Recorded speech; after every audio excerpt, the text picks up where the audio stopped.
Let's do control arms on a Subaru real quick. Hey, I think this is the second Subaru I've worked on, coming from the same family, actually. So the friend I worked on a Subaru before, this is his mom's Subaru. It's a 2018 Forester.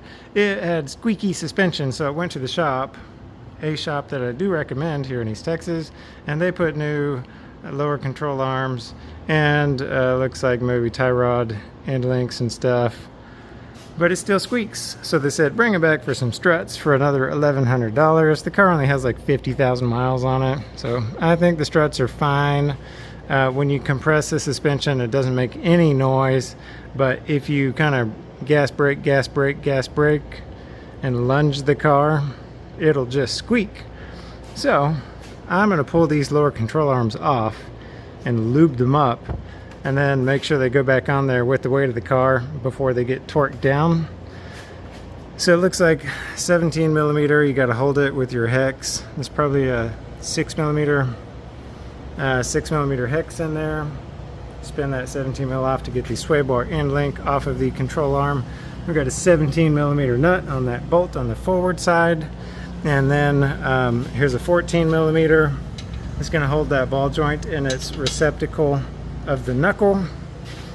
And then we've got a 19 millimeter up in there, and this brace has to come off. Looks like it's missing a bolt there. 17 millimeter, pull that brace off. These are 18 or 19 millimeter, those will come off, and then this arm can come out.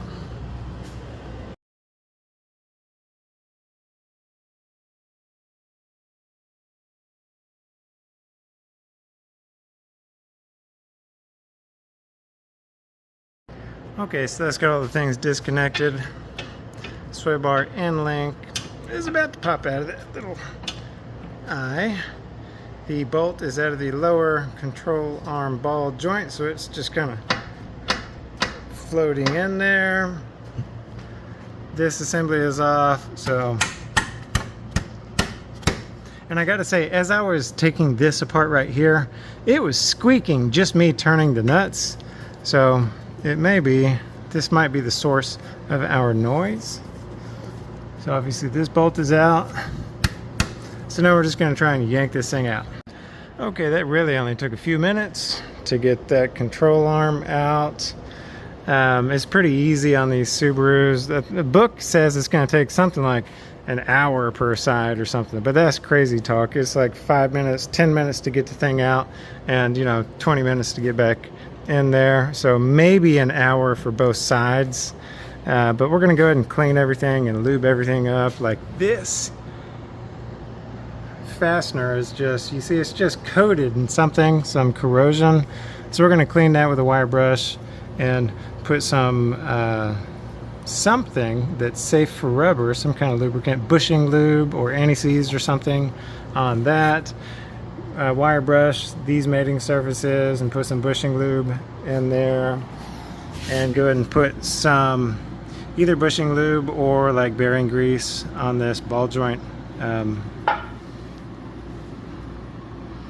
where it goes into the receptacle up in here, because that's dry. So all those dry bits, even though you got brand new rubber, can be squeaky.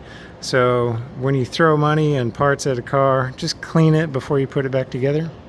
And passenger side is done. I can tell you the difference that it makes when you have weight on the vehicle and tighten it up. So this is how I artificially produced weight on the vehicle.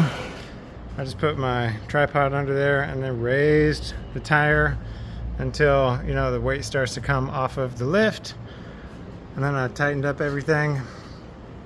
And then when I let my tripod down, now we have that much of a gap in there. So before I tightened up those two bolts on the control arm, I had to kind of shove this tripod in there. So that's, ½ inch or better. Okay, let's do some lunging in the driveway.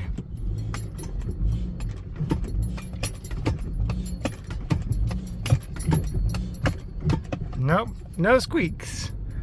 I would call that a win. clean your stuff, lube it up, and call it a day.